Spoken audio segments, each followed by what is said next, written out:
కూటమి ప్రభుత్వంపై వైసీపీ నేత అనిల్ కుమార్ యాదవ్ తీవ్ర విమర్శలు చేశారు. కూటమి అధికారంలోకి వచ్చాక రాష్ట్రంలో సంక్షేమం లేదు, అభివృద్ధి లేదన్నారు. ఎవరు నోరెత్తిన వారిని అరెస్టు చేస్తున్నారని మండిపడ్డారు.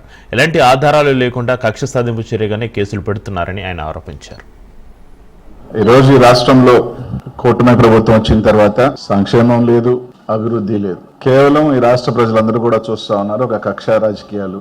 ఎక్కడంటే అక్కడ నోరెత్తితే అరెస్టులు, ఏదో విధంగా ప్రతిపక్ష పార్టీ మీద కేసులు వేసో ఏదో రకంగా ఇబ్బంది గురి చేసేదో రాజకీయ కక్షలు ఇప్పుడు దాకా రాజకీయాల్లో చూసాం. కానీ మొట్టమొదటిసారి అధికారులను కూడా డీజీ ర్యాంక్ అధికారి, పోలీస్ అధికారిని, మాజీ ఐఏఎస్ని వీళ్ళందరినీ కూడా ఏదో రకంగా కేసుల్లో ఇరికిచ్చి ఒక కక్ష రాజకీయాలు మొట్టమొదటిసారి భారతదేశంలో ఎక్కడా లేని విధంగా ఈ రాష్ట్రంలో మనందరం కూడా కక్ష రాజకీయాలు చూస్తా ఉన్నాం.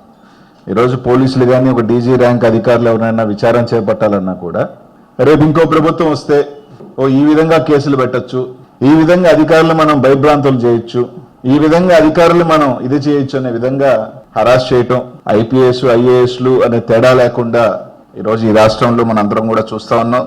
గతంలో నేను 2 వారాల క్రితం నెల్లూరులో ఒక ప్రెస్ మీట్ పెట్టి నెల్లూరు జిల్లాలో మైనింగ్ సంబంధించి ఎంతమంది ఇబ్బంది పడుతున్నారు, బేసిక్గా ఎన్ని వేల మంది ఉపాధి కోల్పోయారు, ఎన్ని వేల కుటుంబాలు రోడ్ల మీద పడిపోయినాయి, ఎవరి ఆశ వల్ల ఎవరి దురాశ వల్ల ఇదంతా జరుగుతుంది అనేది అదే మా నాయకుల మీదకి వచ్చే తలకే సంబంధం లేని ఒక కేసు పెట్టారు. నేను వారం రోజుల లోపల మీరు కానీ ఎన్ని కానీ లేకపోతే మళ్ళీ కూడా నేను ముందుకు వస్తానని చెప్పాను.